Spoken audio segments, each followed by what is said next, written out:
Barnesy Show, brought to you by Bowlersmart.com, trusted by bowlers around the world since 2004. By Lightning Strikes Bowl, home of Bowlersmart Pro Shop. By Platinum Ford, drive the difference. By Fire Lake Bowling Center, 24 state-of-the-art lanes. By True Grit Coatings, drive on our passion. By Roll to Grip, king of them all. By 900 Global, striking worldwide.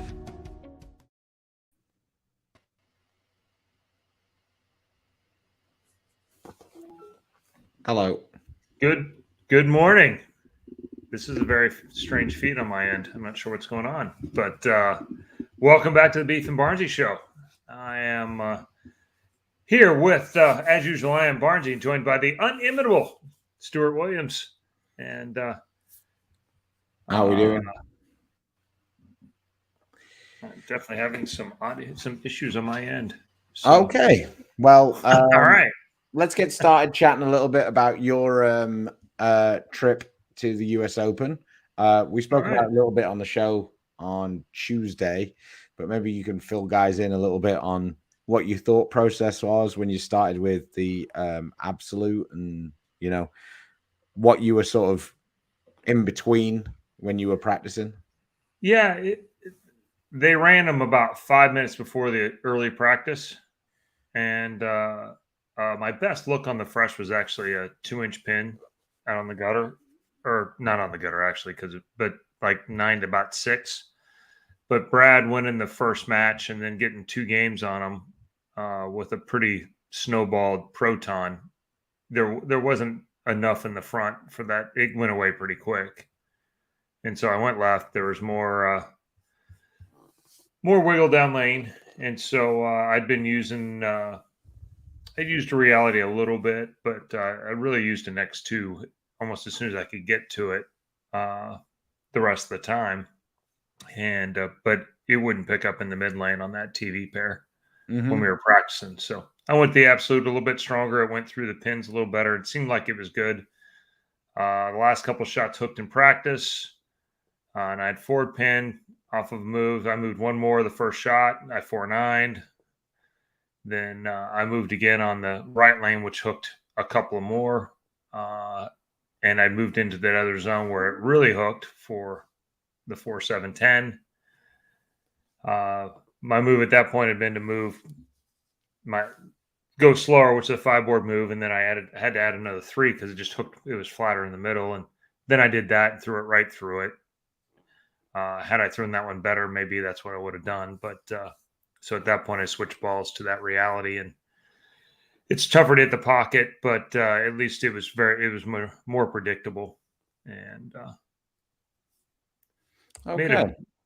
made 3 or 4 pretty good ones after that. Got myself into a match, and then what was that? Threw a 4-bagger. Parker really didn't do anything. He just kind of hung around there, and then he somehow missed the pocket, and 3-7-3. What was it? 3-6-7. 3-7-9. Yeah, I had a chance to.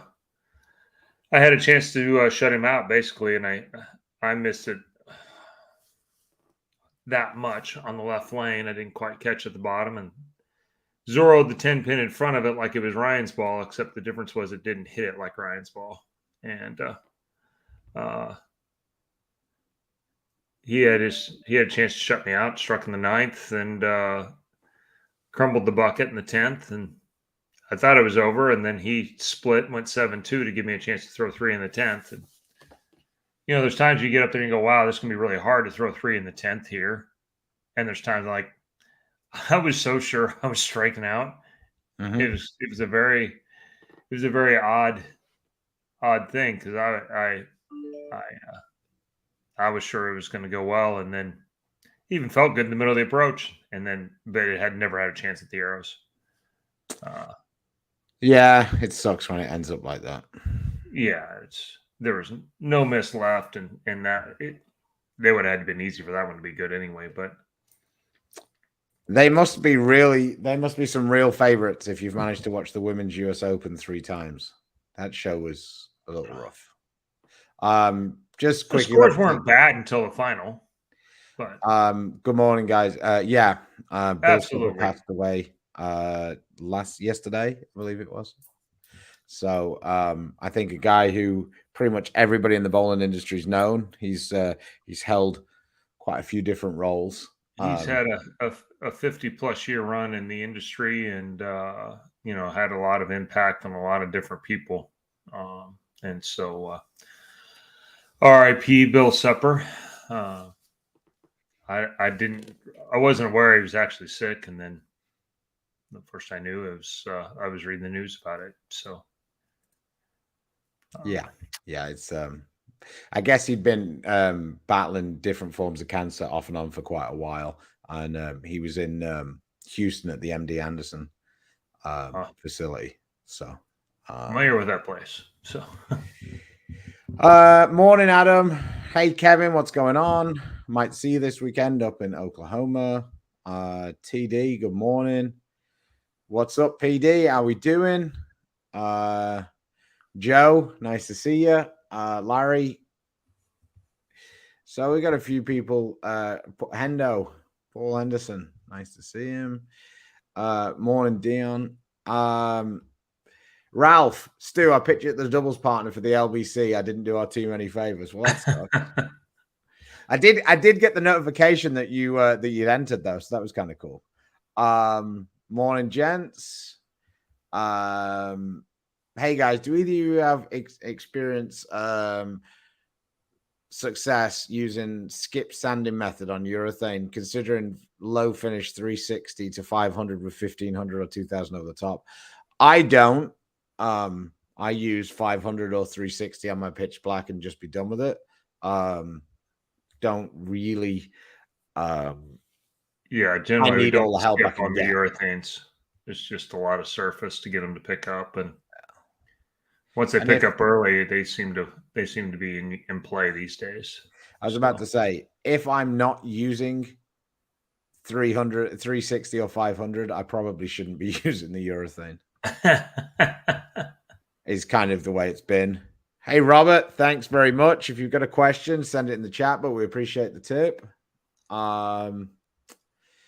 Good morning, gents. What's one visual key you give someone who can't get or stay behind the ball no matter what the F they do? Thanks. Chris has a pretty good... This one's it's a pretty common thing, and it's actually related to my miss in the 10th friend there as well. But if you get forward with your head and or forward with your shoulder, and once you go forward, that shoulder's going to go forward too. You can keep it back, but it's much more difficult. Once the shoulder rolls forward, it's impossible to keep your elbow in. So think about staying a little taller, thinking about keeping that right shoulder, it's almost behind your right ear, and keep it, this part facing your target. Don't let it go forward. Basically, we want our upper body to be pretty static. It shouldn't be doing a whole lot of the work. Your legs should be creating that speed and direction there. And the more still this is, the more accurate you'll be. Pete Weber notwithstanding, that rule tends to be fairly across the board. Good morning, Rebecca, Dana, Dalton. What's going on?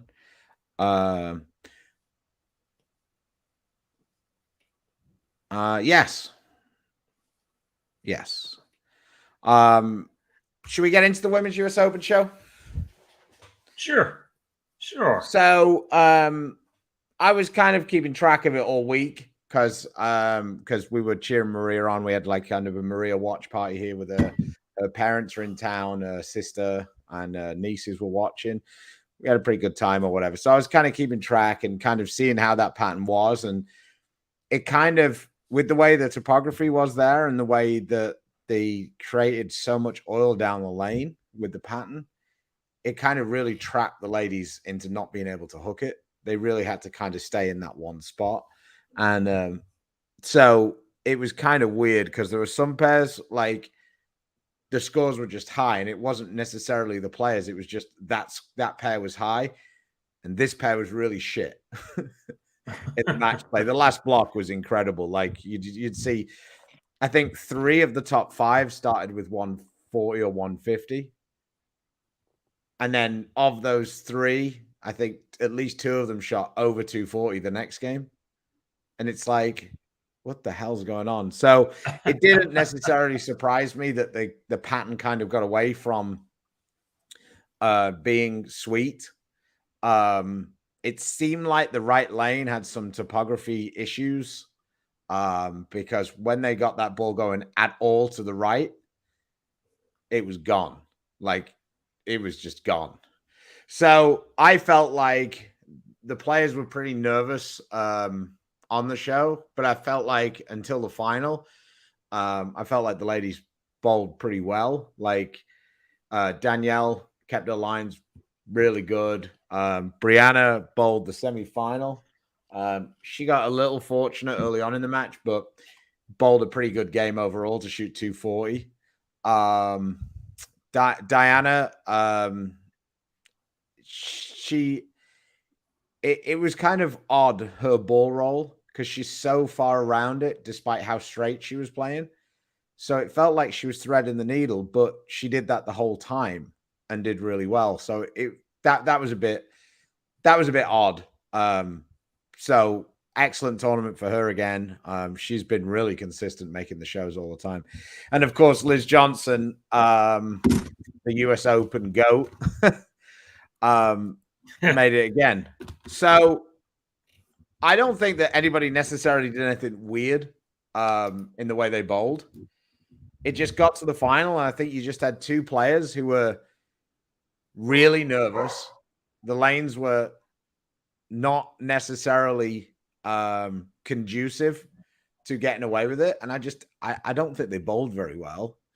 And I think the lanes were very difficult. And yeah, I think that Clara's nerves got the better of her. I think the best thing for Brianna was the fact she started with 3 opens. Because Brianna went up the first frame and she went 9 miss. And Clara went up and she threw 2 excellent shots. And I think Clara might have thrown one more really good shot the entire match. Because Brianna then followed up by, I think it was washout. And she was like 27 in the third. And it's like, I mean, we've all been there. We bowled the Masters. You get up and you're like, oh my God, I can't lose from here. And your head just goes like, as much as you want to concentrate on what you're doing, you're like, my opponent's 27 in the third. Yeah. If I get a double here, I've won the US Open. And she just couldn't keep the foot. She just kept pulling everything. We've seen it more than a few times. It's happened to me, obviously. It happened to Lenny at the senior US Open. He was so far ahead. It was like almost a practice shot. And well, I mean, Parker probably felt that way. I had 48 in the fourth, and I'd made the 4-7-10 to do that. Yeah. And yeah, I mean, I was batting about 32 in the fourth right there, and I hadn't even scared the head pin, let alone. Well, you scared the shit out of it in the fourth because you hit all of it. Yeah, well, I hit 4-9, 4-7-10, 1-2-4, and the Greek Church. That was the start. So yeah, it didn't look like I was about to make a run, and a 4-bagger later, and all of a sudden it was I'd flipped the match. Mr. Eddie. But but yeah, when they're really hard like that, it doesn't take a whole lot for you to lose. It just looked like what you have. The fronts looked like they disappeared, and on that pattern, it wasn't really like they could move left because there was so much oil down the lane, and they just got trapped. Now, if I told you that you started with 3 opens, you didn't have a double, you didn't stay clean, and you didn't need a spare in the 10th to win, what? Yeah. It's just wild, really. But let's just talk about the 10th frame. So a lot of shit went on. You know, for 2 people who were excellent spare shooters, they both missed a couple of spares each. Fairly unusual. Brianna and Clara are both grinders. Like they're not getting pins back in the same way Stephanie Zavala does. By throwing huge amounts of strike, by being able to hook it more than everybody else. That's not part, that's just not what they do. So anyway, 10th frame, Clara gets up and she's slightly ahead. Ogle says it was kind of like watching the AJ Johnson and Butters match on Cheetah. Yeah. The thing was, though, AJ only had one job, and that was to keep it on the lane. If he kept it on the lane, it was a strike.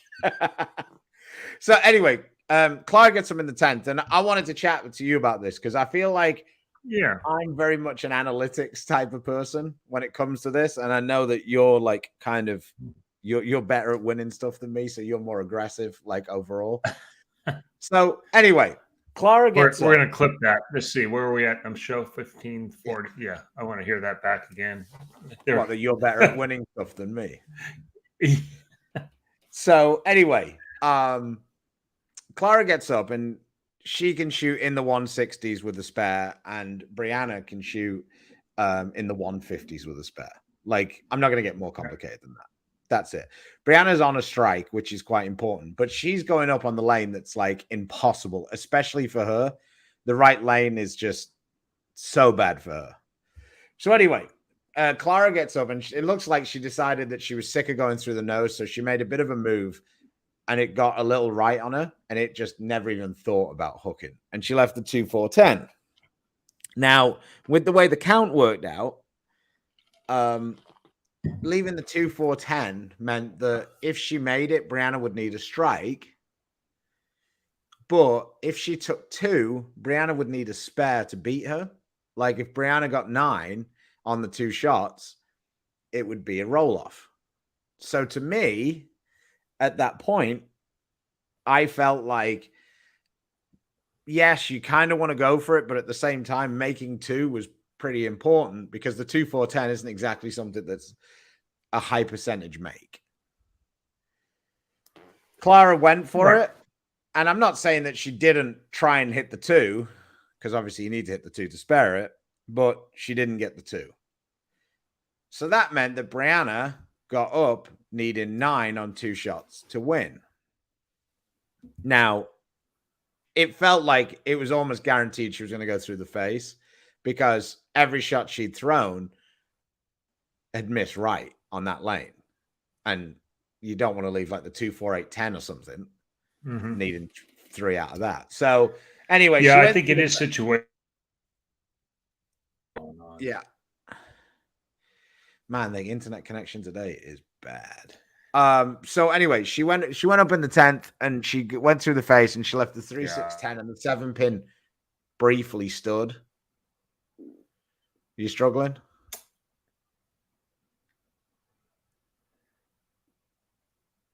Chris, you hear me?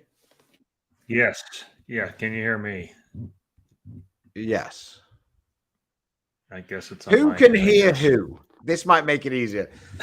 Of the guests, who are you hearing more clearly, Stu or Chris? Now you ask them. Good grief. I'm going to assume you can hear me right now, but yeah, I'm good with trying to keep control of the match and so taking a run at the spare. It is situational. You have to know what your opponent does on the other lane, and so I think your point's very valid. But yeah, I'm good with making a run at the spare and trying to win it on your own. I'm not sure it's a super high percentage play, but you see guys like Simo and they almost seem to pull that off more often than not. And so, I'm good with it, but I certainly see your point. So anyway, Brianna goes up and she goes through the face. She leaves the 3-6-10. The 7 pin stood for a second, but it fell. So now she's got the 3-6-10. Now I think that Linda started getting twitches when she saw a 3-6-10 stood up there after your Masters scenario. So anyway, Brianna what? needs 2 of the 3-6-10. Yeah. Like, I guess it's because this is how my brain works, but to me, immediately I'm like, okay, so now you're just completely, to me, I'm completely ignoring the spare. And I'm like, I just need to spare the 6-pin. Because if I hit the 6-pin, I'm guaranteed to get 2. Because I'm throwing it straight. Like, Yeah. I'm not even thinking about the 3-pin. Because literally the only way I can lose this match is by taking the 3 straight back. So as soon as she let go of it, I was like, oh my God, she lost. Like, it was the closest that could humanly possibly be to not chopping the 3 straight back. She hit the 3, the 6 stood up, slid into the gutter, and leaned on the 10 for the spare. And I was just like, I watched the 10 frame go on, and I was like, wow. What just happened? Yeah. And I'm talking to the ball reps. I think both players were just, I think they were just so nervous. And I think the fact that each other bowled bad made their nerves worse. Yeah. This is, I wonder what Danielle's layout was in that phase 2. Never seen a reaction so angular. Well, I'm sure that was on purpose. She's had the flatter than flat 10 look more than a few times on TV here as of late, where she controls the pocket but can't throw a strike. And so I'm sure having something that would go through the pins better had to be at least an option. She doesn't necessarily struggle to hit her target. You what? It was shiny as well, I believe. Yeah. It was a shiny phase 2. Let's move away a little bit from the players and like talk philosophically about what was going on with the lane pattern. I'm all for the lanes being difficult, and this is the but. But the ladies are only on TV twice this year, I believe. And both times they've ended up having to kind of keep the ball dead in front of them on a pattern that was really difficult. And it just, I don't know that they're doing the ladies any favors, because I don't think that they're creating any fanfare for ladies bowling by what they're bowling on TV, because the players look petrified because they can't enjoy it, because they don't know which way the ball's going, because the lanes, we've all been there. I mean, my match at the TOC, yeah. I was throwing it over the left gutter. It was like we're bowling on one of the worst pairs in the bowling center, 27 and 28. You're just in a bad spot. And I just think that I don't know. Like maybe it's hypocritical of me because I'm, for the lanes being difficult. I just feel like if you've only got a couple of TV shows for the year, them both being where the lanes are absolutely impossible isn't exactly ideal for like creating a fan base for the women's bowling. Yeah, I think it has a time and a place. And certainly U.S. Open is one of those, if you cross over sports, it's generally one of the harder venues, whether it be golf or bowling or any particular challenge in sports. It's normally one of the harder ones. So I get it to a point, but I do agree with your assessment. These days, people want to be entertained. And we've gone through it at the Weber Cup where they were really hard and the scores are low and it gets a little rough to watch. And when you get a little higher, maybe the players don't like it quite as much because it feels like there's maybe a little more luck with carry involved with who wins, but you have a ton of matches that come down to the 9th and 10th frame and you're almost never out of it. And I do feel like, much like the ball being a little smaller for the WNBA helped them from a scoring standpoint and handling and let them be a little closer to the men's game. They can't replace 40-inch verticals, but it did allow them to showcase the fact that they're great shooters, the range and some of those things. And so I think allowing them to play and score a little higher, I think does them more favors, in my opinion, than. And I felt like that when it was the guys too, with the team challenges and things like that. Yeah. Those team challenges were hard to watch. Mm-hmm. Just 5 guys I- hoping to hit the head pin. I also think that So, when you're in an individual scenario and the lanes are that difficult, it's very difficult for anybody to show emotion yeah, because you don't know where the next one's going to go. Exactly. So I think that's another part of it that like people will be like, oh, they're so unapproachable. Oh, they're not, they're not enjoying it. Oh, it's so boring. They're not showing any emotion. And it's like the emotion that I would have been showing bowling that finals match is to burst into fucking tears. Like, I mean, it's just like, what did we gain from that? Like, you made the players look ridiculous. The U.S. Open, where I struck, a double in the 10th to beat PA on one of the hardest patterns that we bowled on in years. I mean, it meant a lot to me. But that show, when I watch it back, isn't particularly entertaining. Here's my caveat to that. Bowling was on TV every week at that point. True. This is my main issue with it. It's okay. Yeah.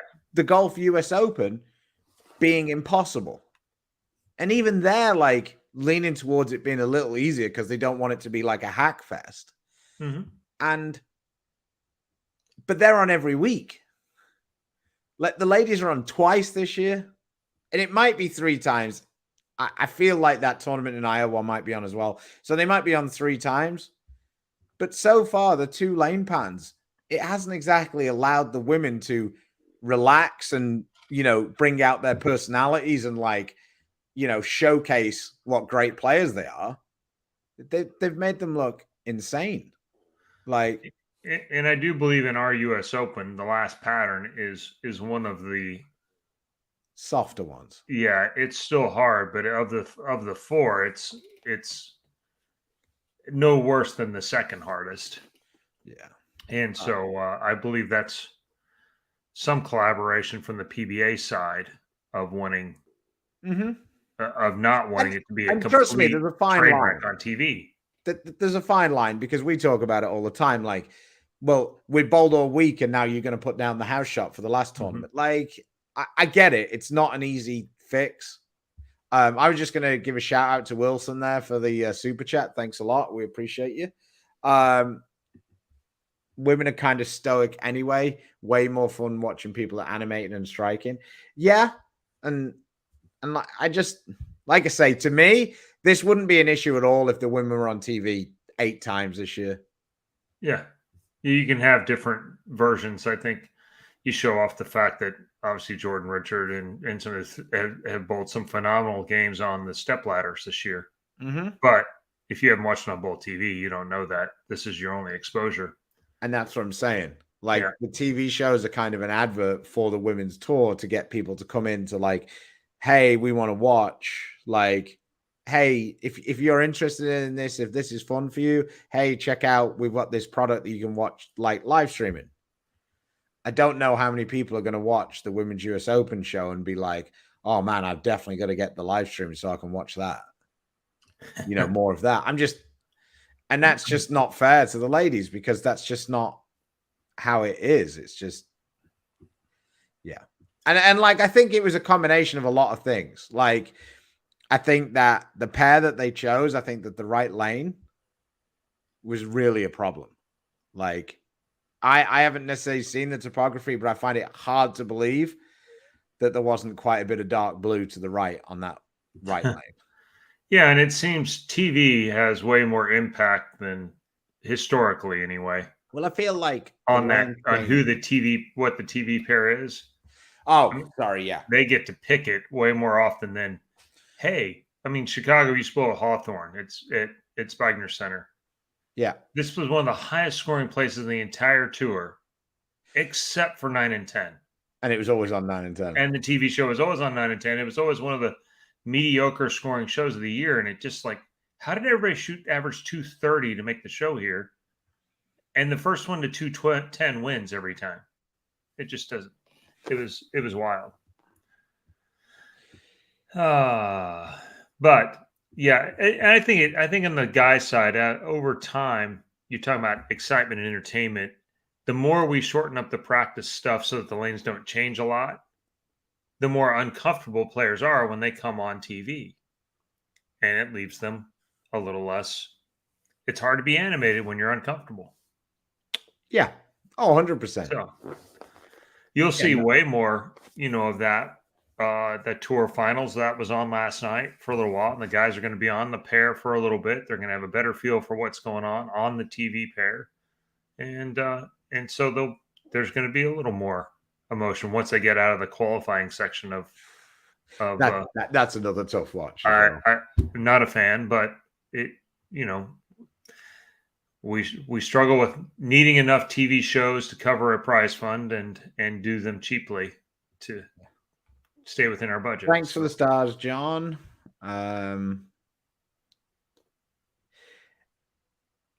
Yeah, I mean they're iconic moments, but what I'm saying is like with the guys, it's like there's more range of where the guys play. Yeah, like two guys on the show. So if one part of the lane is shitty, it's a little easier for the guys to get out of that zone. There's been plenty of TV shows where it's been a just awful. Like Oscar's first title. Go watch that one back. which one? When Oscar won on Shark for his first title, him and McClelland and like Fagan, like they started off at like 33 or something. It was like ridiculous. And the show was a shit show. It was like 170 to 150 or something. I think Oscar threw a heater at the headpin for the 10th frame. Like, it's not that. It's just when you're only on once, it just sucks. Like, Adam says, question for me. Yeah. The problem is, Adam, like the patterns are like the almost the smallest part of it. Like, which oil are they using? Which lane surface you ball on? Like, to me, you're going to want to start with like something that gives you a decent read on the lane. So reality is a pretty good option.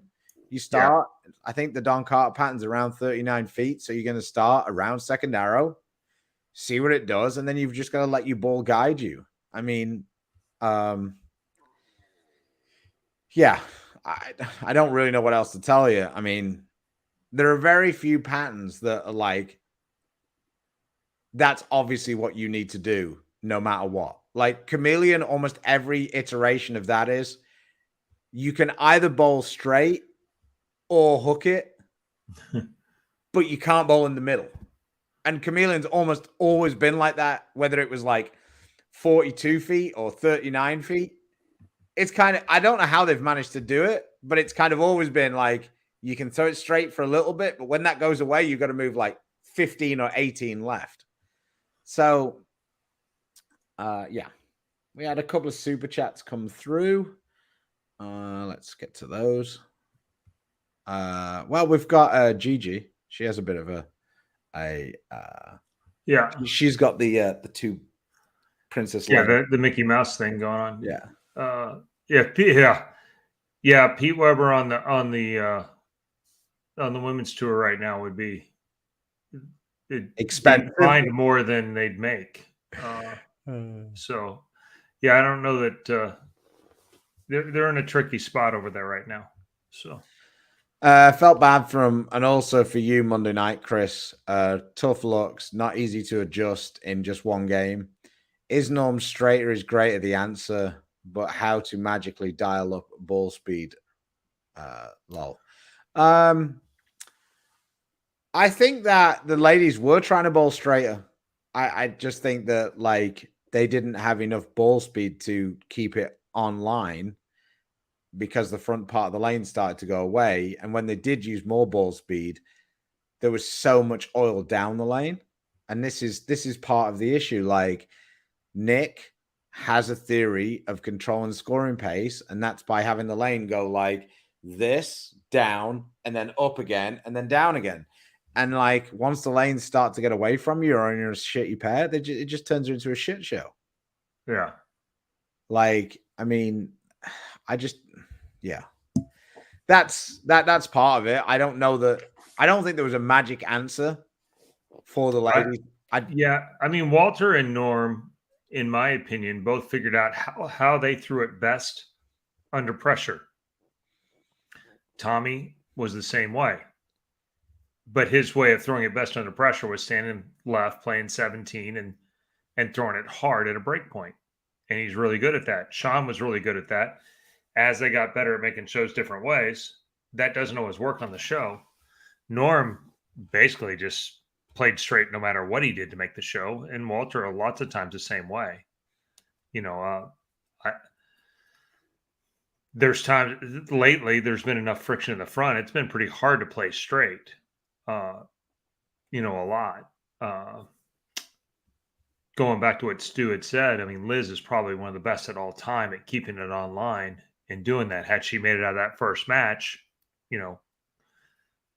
she bowled one of the other players that's excellent at keeping it in front of her and keeping it online. And so that wasn't a great matchup for those two to have to bowl each other early, because as the lanes transitioned, I think they both probably would have had an advantage over the rest of the field. I think it's one of those deals where it's like, I think that whoever made the show thinks that if they'd have made the final, they would have done better, because if you told the two people who bowled the show, hey, you're going to bowl 290 between you, they'd be like, no, I'm not. Like, you insane.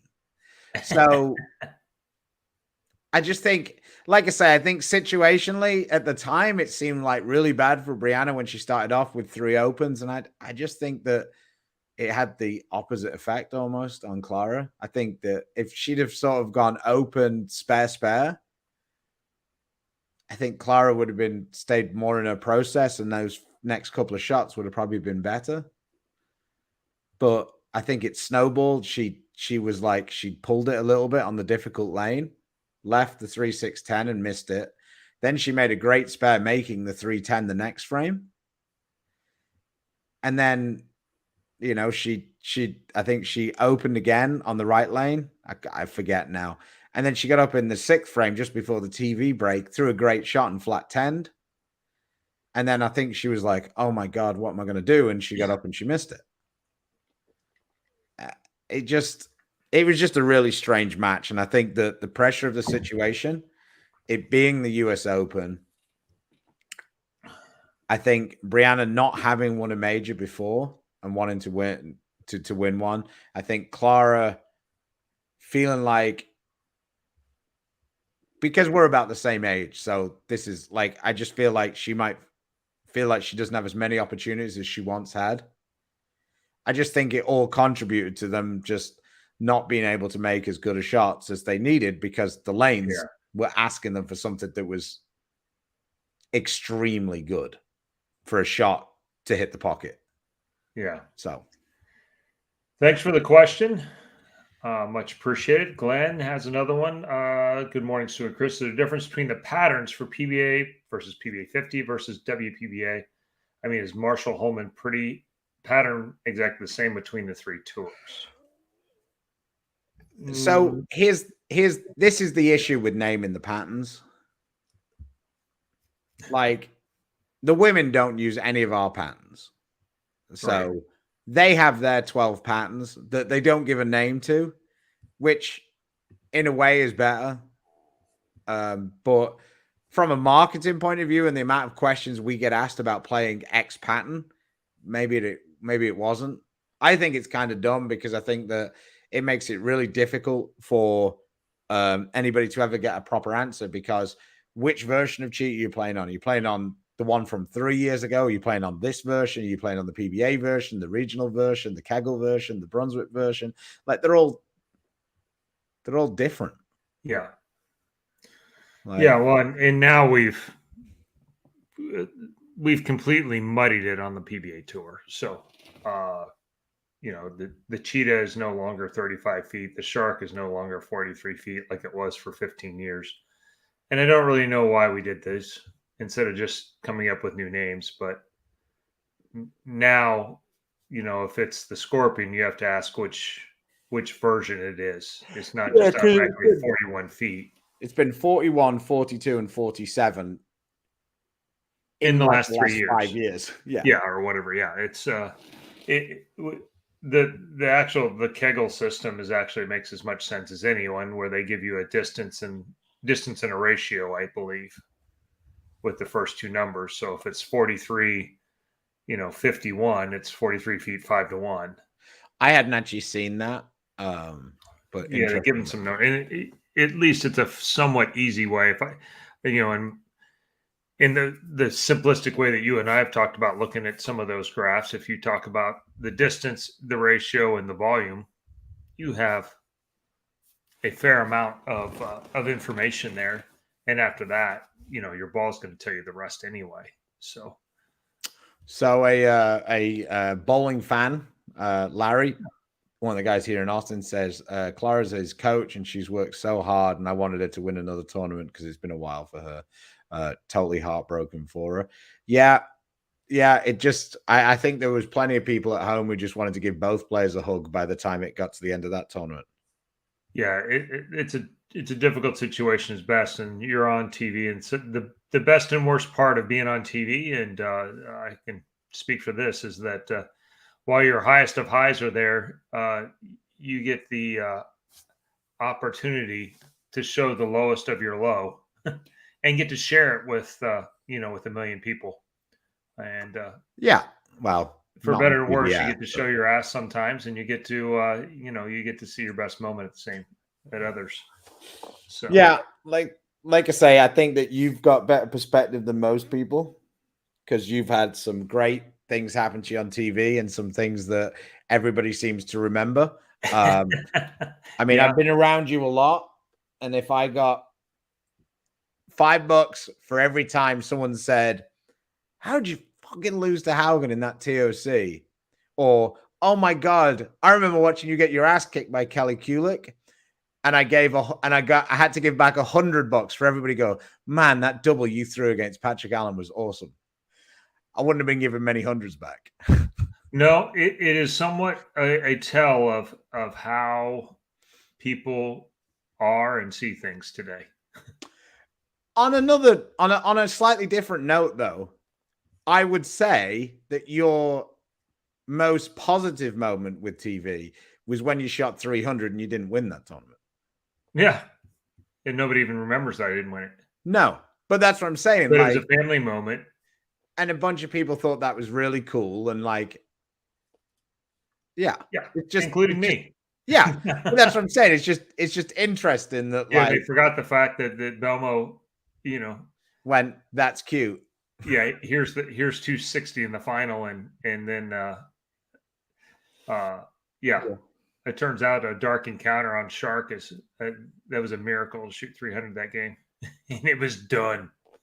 So it's just it makes for a great moment. It's hard to come back emotionally and settle back in the next game. But it's Ryan and Troy. He's blaming you for not winning that title.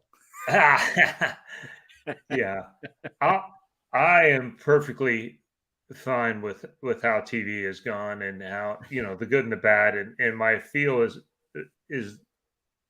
that if you do anything long enough, all of it's going to happen once. Well, you don't remember it that well because it was 200,000, and you probably don't remember the one that was past the arrows, and my arms are up there that I'd won for the ring 10 on the shot before it. But yeah, I also remember the 200,000, not as well as Scroggy remembers it, but Chuck, at least you're good. Keith Lesko has beat me 3 times in the same tournament. That one, well, no one knows, well, one, who Keith Lesko is, but 2, or the tournament that happened in. The fact that he beat me 3 times in the same tournament is I lose sleep over that. Chuck, you can bowl. I got no problem. Oh, look, you number one fan. That was nice of you. And what about the ace shot that ring 10 the shot before? Yeah, okay. That's my girl. She's got my back. Yeah, move along. Yeah, it's not his story. I got it. Let's go back. I did defend you though, because I was texting with Linda about the 10th frame, and Linda goes, "Yeah, she almost did the Chris," and I said, To be fair to Chris, he had to spare it. Yeah. She did not have to spare it. It should change your strategy a little bit, but Because you they shouldn't miss by as much as I missed it either way. Yeah. Good effort. There's just no way around. Yeah. I mean, you have to own your own nonsense sometimes. Yeah. For all the times I got accused of choking on it and, things happen or whatever, that was a choke. Was he in pink when he did it? No, Lesko only is using all of the clothes that Chris used to wear when he was on Columbia. Yeah. The difference is I got paid to do it. He actually bought them. That's on him.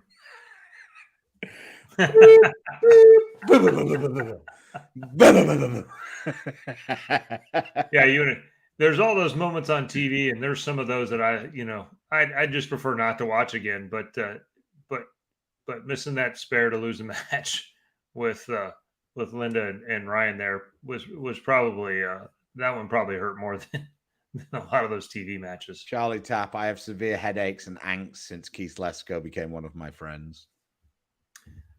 I can relate. I'm not gonna stand for this Lesko hate. Well, Charlie is like the third person ever admit that he's a friend with Keith. I mean, you, me, and Charlie are now. That makes 3. So does that mean he does wear them? Well,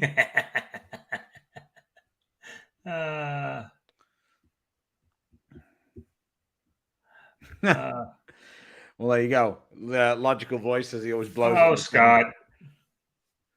No, we bowl on some patterns that are plenty hard and harder than what they bowl on, but they do bowl nowadays. The men's U.S. Open was that. The Senior Open now that you might be right about that. We bowl on some of those women's patterns. It's just the pattern is so irrelevant because it lasts for such a small amount of time. Yeah. Like the ladies could bowl on something the guys bowl on, and the ladies could have higher scoring pace because their lanes don't blow up as much. Yeah. But when the ladies score on something really low, almost every time the guys would actually score higher because they'd be able to knock a hole into it and be able to move left off it. Like that's almost what happens all the time. Like I almost feel like some of our easiest patterns, the ladies would score more on because it wouldn't get as over under. Yeah.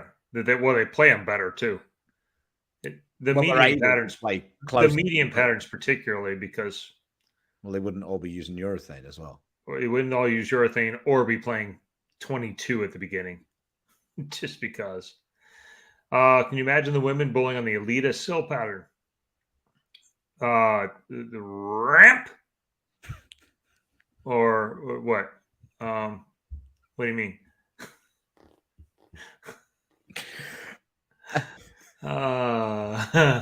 Linda, come get you, boy.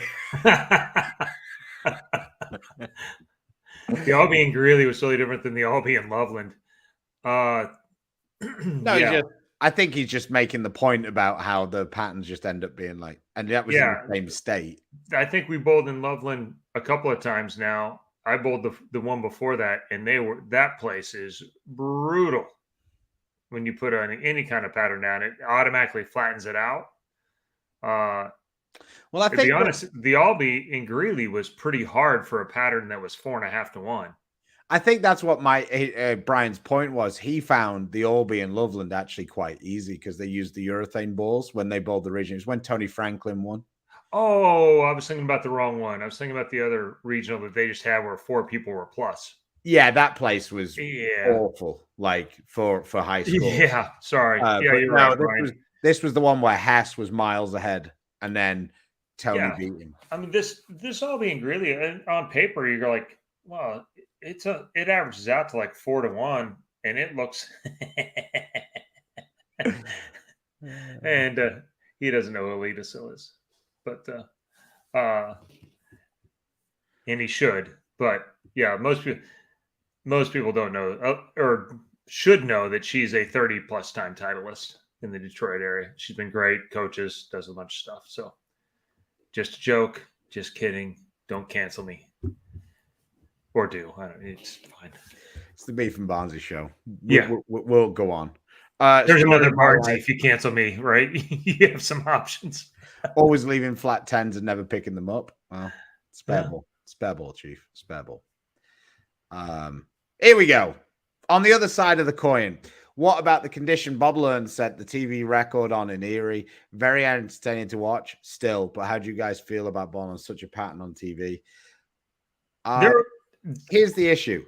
Again, if you have 20 tournaments a year, who cares? Like, yeah, it sucks if you get to that one and that's your only TV show. And there were so many things about that show.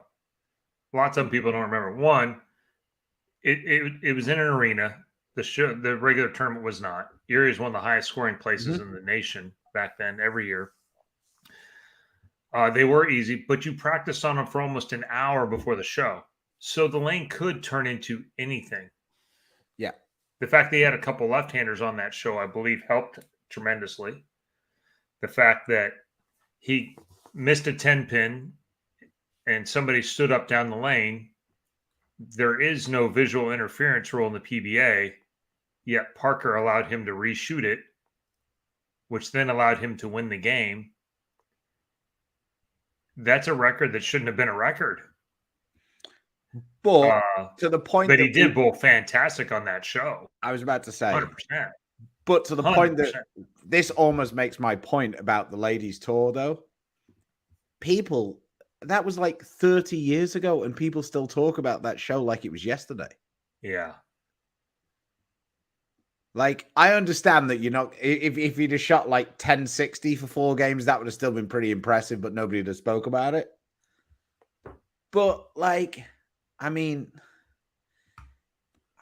yeah, I don't know what to tell you. Like, I enjoy it, but I think that the extremes are all best saved for when you have a bunch of TV shows. Like, nobody cares that, like, if we bowl 30 weeks a year and there's 2 of the weeks where you have to average like 268 to make the show or whatever, like, I'm being over the top, but nobody cares. But if we only bowl 4 tournaments and 2 of them you have to like average 250, everybody's like, are we ever going to bowl anything other than the house shot? This is ridiculous. Yeah. It's like the doubles. I hate the patterns we bowl the doubles on, the doubles tournament. Yeah. It's been the same for 10 years. It's been the same, and it's always a house shot, and I've no idea why, because it's the one tournament where you actually have someone on the lane who has information and can help you. It should be the one tournament where they're actually difficult, not easy. It makes no sense, but whatever. Anyway, Larry has sent a super chat. He says, thanks for all you do, guys. Well, thanks for the tip, Larry. Appreciate you. Yes, I'm going to bowl one last season in Highland before they shut the doors. Maybe we should start a GoFundMe to buy the lanes. Oof. That dirt's expensive. Good luck. Yeah. That's what I said, the lanes. Yeah, well, there you go. Yeah, we're not stating where the bowling center is, right? I heard what I wanted to hear. Never mind. Is it actually more difficult being lefty on sports shot? There's no breakdown on long patterns, creating no dry mist room on the outside and no urethane carried down the short. Long patterns generally on the left are a little bit harder than the right because of the lack of transition. Although it seems as of late, they've, at least Nick with the USBC, always creates a hook spot on the outside on both sides on long patterns. The right tend to not use it very much. I also think they can't use it because of the lane surface in the front part of the lane. Yeah, lots of times. Yeah, for a variety of reasons. But as of late on his patterns, lefties are able to just play the same place they always play with urethane on long patterns too, and do quite well. So it is difficult on long patterns to make them the scoring pace the same on both sides because the one side's going to go through a ton of transition, the other side's going to go through very little. Short, it's a little tricky. Chris avoided my favorite word there because he knew I'd get on my soapbox. He avoided the word fair. Yeah. Dumbest word in the world. There are not many things that I 100% agreed with Ruben on, but that's one of my favorites. I feel like I want a t-shirt that says it. Fuck fair. Why does Lynn seem to vomit on TV? I mean, vomit. I think he means throw it hard. I'm hoping she means throw it hard. Well, she throws it straight pretty much all the time. Yeah. But for somebody who's won as much as she has, I don't know that if the narrative is that she doesn't win, I don't know that that's the right narrative. So, okay, Chuck's already drinking this morning. That's cool. Wow, I'm not judging. What's he gone with now? I love Keith. Oh. What's the phrase? Somebody has to. Yeah, but he's not his mom. I mean, you know. Thank you. A couple of you said some nice things. I appreciate that. Yeah, I mean, it is what it is. So I'm not looking to trade my career. You'd always like to improve things, but it's treated me awfully well. I'm not looking for people to feel sorry for me. Yeah. Yeah, exactly. Yeah. Fun little one. Donna Connors, always teases Liz. She calls her the Black Widow because of how many partners she's been through at the Lucy. So she's bowling this year with Kyle Troop. So who's bowling with Kyle Troop this year? Liz Johnson. Oh, and I was just laughing. She's had some interesting ones. But I just love the fact that Donna just gives her a hard time and calls her the Black Widow. I'm like, I said, Liz says, yeah, Donna calls me the Black Widow. Why? Because of how many guys have been through it, the Lucy. The irony in that statement. Next. Yeah. Next. Who has she been with? She's both Wes, Sean, EJ, Simo. EJ? Yeah. Troop. Wow. I can't imagine not wanting to bowl with her again. I think she's bowled with about 9 different people. She picked a few for a while that tended to take the summer off before they bowled that tournament with her and didn't do a lot of favors. It's just more the fun of Buddy just giving her a hard time. I think it's one of the best of all time. And fun.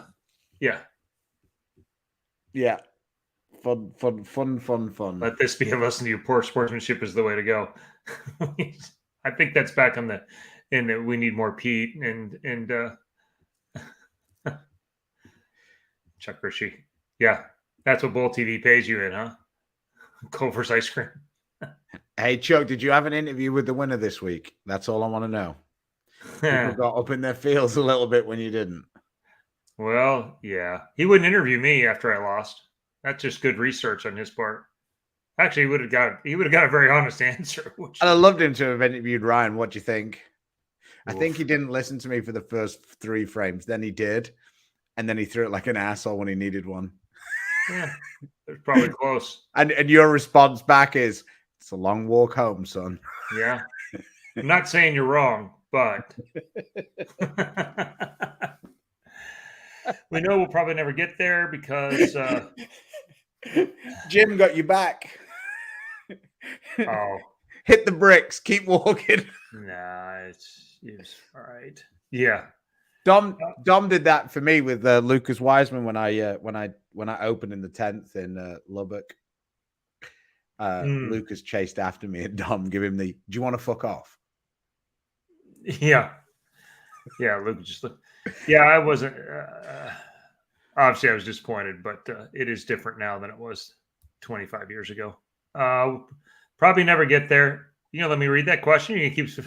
Sorry, go for it. Would you rather go back to tougher patterns, less than 2-to-1 ratios on the PBA 50? I don't know. Really don't bowl in less than 2-to-1 ratios on the PBA tour, so there's not much reason. Last year they were flatter on the PBA tour, and it turned into, there was a lot of rev rate at the top. I think the more ratio there is, the better it is for straighter players, which is I know counterintuitive what people believe, but that is actually how it works. Straight players need some friction somewhere to be able to stay playing straight.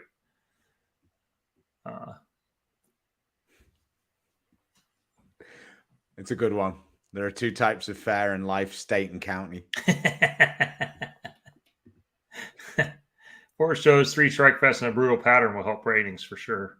So,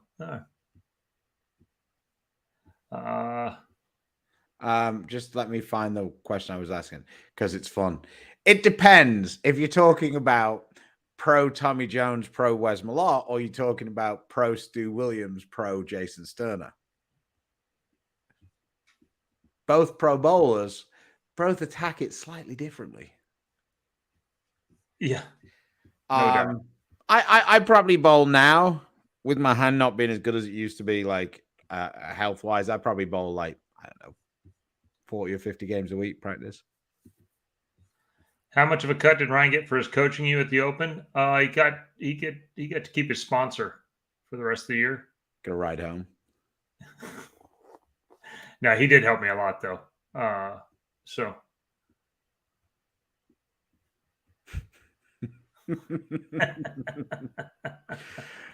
I'd love to see integrity back in the PBA. Oh, this stuff with that.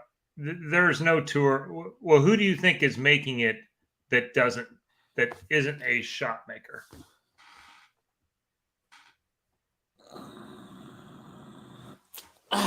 Anyway, So, bowl league on Tuesday night. This was the fun one.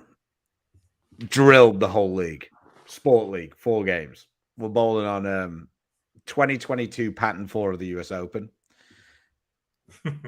I thought it was one of the least appropriate patterns we could have chosen because they were super easy for me and super impossible for everybody else.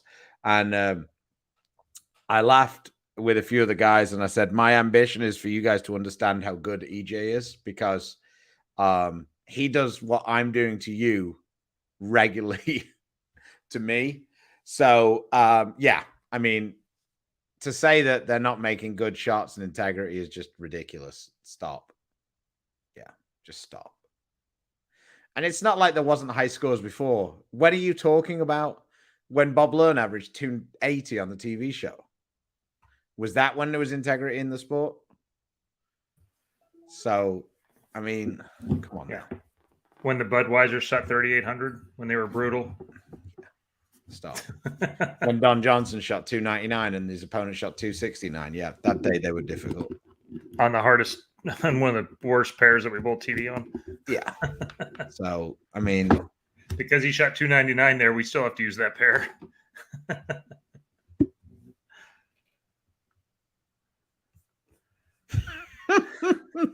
PBA 60 July 2nd at Wayne Webb. How long before you two are eligible? It'd be fun to watch the Green Machine again. Oh, about 20 years. You're right. You're sneaking up on it, Stu. I might have a motorhome by then. I don't know. We'll see. Oh, behave as if you're ever going to spend the money. It's not that you can't afford it. It's the fact that you just refuse to spend the money on it. They got me thinking about it, but it'd have to be. Yeah, they got you thinking about it. And then you literally think about it and you're like, am I insane? Of course, I'm not going to spend $250,000 on an asset that's only going to depreciate. Oh, no. There will be no buying a new motorhome. I'm not looking to just make a waterfall of money disappear.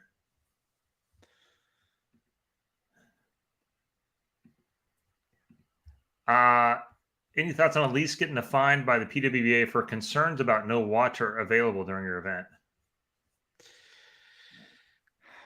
I don't have all the context for it. I didn't watch the video.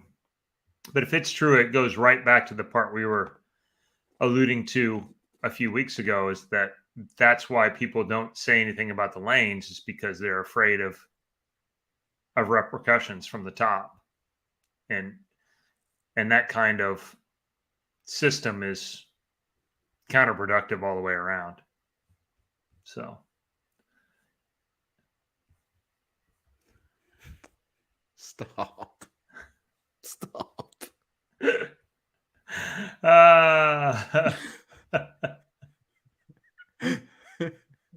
I hope you watch the show a lot. I hope you're just fucking with me. Me too. And I hope you keep doing it. All right. Looks like we've got somebody wants to pay. Somebody wants to pay to give me shit. Right, Mervan. What do you look for as the ball goes through the pins to determine if you need to ball up, ball down, switch to pearl versus solid, etc.? The 6 pin. Yes. The 6 pin is the obvious answer. Yeah. If you're watching the 6 pin really like closely, it gives you a lot of clues about what you need to do. So if you see the 6 pins going really high up and around the 10 and you're leaving the 10 pin a lot, then generally the ball is a little bit, and I mean a little bit too far down the lane. So it's coming in a little bit behind it. If you're seeing the 6 pin really just go straight down to the gutter and not really move, then your ball's either skidding too much and never picking up into a roll, or most likely burning up and lost all of its energy. So for me, a trick that I use a lot of the time, the hardest thing in bowling is to see whether your ball's burning up or whether it's not hooking enough. That's by far the hardest thing, because when it burns up really quickly, it's before your eyes get a chance to readjust. So for me, when I'm bowling and I don't know whether the ball's burning up or I need a stronger ball, I always try the weaker ball first. Because if, say, I'm using a phase 2 and it's not really making the corner, I've got like a reality I could use that's stronger, or I've got a gem that I could use that's stronger. So I've got 2 or 3 options that I could go to. But if I throw in the phase 2 and then I go, you know what? I think it's burning up, and I throw the absolute, I know for a fact that the absolute is cleaner than the phase 2. So if the absolute hooks more, then the phase 2 was definitely burning up and I've solved the problem. I don't need to think about it. Whereas if you ball up and you go to the reality and that hook's about the same, you're like, oh, well, do I need to go to a stronger ball? So that's one of the things for me. Yeah, it's a great point. In this last weekend, the Cadre US Open was like that. The reality was actually one of my least hooking balls. Well, the X2 hooked more. You know, well, it's pro Ambilane, slick surface, 39 feet. We had ice oil, slick oil, and it was 30 plus mils, which is a ton for that tour. But every time I threw a strong ball, it puked. And so I was one of the few guys that actually went down to a way cleaner ball, and the cleaner ball, you had to help it pick up a little bit, but it hooked much more and much better in the back part of the lane, because everything else was getting the energy sucked out of it in the front half. And so Stu's spot on this deal. You know, I like to start with the stronger ball at the beginning, because it eliminates that, well, but is it going too long or is it rolling too early? Because it's one of the hardest things to see, even for the best players in the world. They sometimes don't see it quite right. Yeah, you're almost making a guess, aren't you, on logic rather than seeing it. And so what Stu's talking about, the easy way to tell is, hey, if I go to a weaker ball and it hooks more, okay, it's in the front. But you don't want to do that in the middle of a block. Because if you're wrong, you're probably 210 or washing out. And you have to burn frames. And ideally, you'd like to have a better idea. If you used the stronger ball to begin with and it was going through the pins and then it stops going through the pins, you can logically deduce 98% of the time that means it's starting to lose energy and you can ball down. Definitely. Thanks for the question. It was a pretty good question. Yeah. Excellent. Yeah. Like one of the problems that a lot of people have. 100%. Us too. Disappointed when bowling gets mainstream attention for a negative incident. Yeah. Troy goes to SFA. I've known about this for a while. And yeah, those are some of the worst answers. I was about to say, my man hasn't employed a PR firm to help. Things delivered to university sometimes is tricky at best. And she's the loser in this. This guy's wow. Those answers at least appear to make him a narcissist of epic proportions. Just It's amazing. unbelievable. I just with Safe Sport and the other things that are out there right now, and these coaches have to go through that, I believe, to be part of USBC. It's pretty incredible that that was his take on the whole thing, and how unapologetic for the whole thing. It's pretty wild. Yeah, I think we're having a couple of problems with the stream freezing. I think it might be a StreamYard issue today. Yeah, we were noticing before we started how pixelated our picture was. It was a bit weird. Yeah. So she said, I thought they were fake quotes at first. Yeah. Yeah. I mean, it almost seems like it was a troll article. They're like how to not do an interview. Holy cow. Just amazing. Just like, what? Excuse me? Yeah, like what? The X2 is cleaner than the Absolute. I have both of those in the bag right now, and I have the Absolute as kind of the medium angular ball, and the X2 as my drier angular, kind of cleaner angular ball. But somebody said, what did we say? Well, we're not really 100% sure when it died. We were just basically giving a hard time to the guy from SFA, or former SFA coach. Oh, okay. Yeah, he's it's kind of a no. Yeah, kind of a no. Yeah, it's kind of a no. Like it's in 1980. In 1988, wink, wink, it was kind of a no. Today, and that doesn't even address the fact that, you're also married with 3 kids. There's also that. It just makes you not a good person. Whether it was illegal or not is largely irrelevant. Yeah, it's just well, it's always been a no to cheat on your wife. Well, yeah. Yeah. And it sounds like it's been going on for quite some time, and so yes, I get it's probably consensual, but it also appears that maybe not the first time that rumor has it that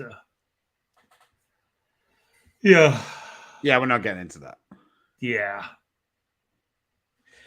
If you just search for bowling and SFA, you'll find the article. Yeah, I think even Sports Illustrated picked it up now. So yeah, principally everywhere. The lady was the head coach, and her husband was helping her with the bowling team. Yeah, he's hired on as assistant coach after some time. Yeah, and he ended up and they've done a fantastic job, because for the most part, none of the players that go there are the top junior Team USA players, but they compete for the national title very regularly. And of all the programs, I feel like they've probably taken talented players but unheralded and turned them into great players and great teams. Here's a good point. If you're defenses, it's not technically illegal. You're probably in the wrong. I mean, I think that's fair. Yeah, it's just some of the cringiest quotes. Yeah. It was hard to watch at the national finals because the word had gotten around there, and yeah, we did that about an hour ago, Levi. Yeah, but fun story. No, it's not what happened on the show. Yeah. So, all right. Well, we've been going at this for an hour and a quarter. So, we appreciate you, especially the guys who did the super chats. Thanks again. I'll be back next week. Chris, when are you heading out of town? I have a few weeks now until I have to go to Topeka. I'm getting inducted into the Shawnee County Hall of Fame next week. And Jesus, my niece many is is that having a you're up reception to? for a wedding. And she had a destination wedding coming back to Wichita for a reception on the Sunday night. So, So can we just count these up a second? You've got the USB-C, the PBA. I'm sure you're in the Topeka Hall of Fame. this is No? kind of what that is. Okay. The Wichita Wichita. Hall of Fame. Yeah, Yeah. you're in that one. How about Kansas? You're in the Kansas Hall of Fame, Kansas Bowling Hall of Fame. Yeah. Have you been in Texas long enough to be in the Texas Hall of Fame yet? I'm not in any of them here. But you I've must been be, there long enough, but I'm not in any of them. but you must be close. I mean, just bowl league.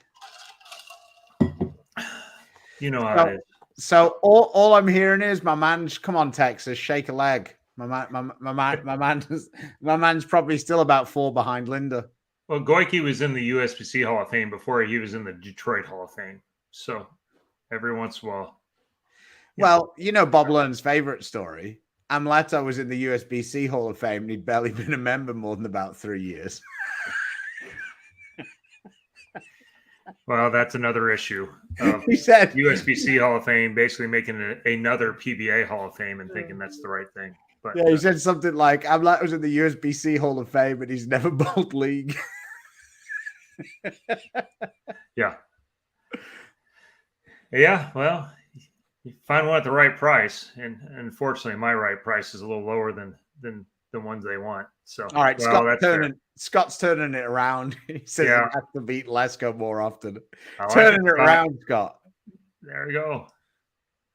Yeah, there you go. Yeah, there's someone who would know. Yeah, before the Racine City. Yeah, that makes sense. Yeah, some of these people get in charge of these local ones are something else. I don't think that's the case here. I just haven't bowled a lot of.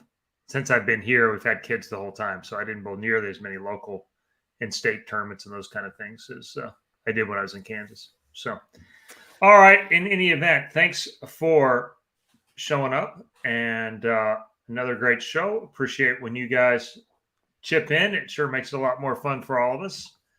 Until next time, we'll see you on Thursday, I guess. And please support the sponsor. This is Thursday, so maybe next Tuesday, perhaps. Yeah, there's that. The days fly by when you're having fun.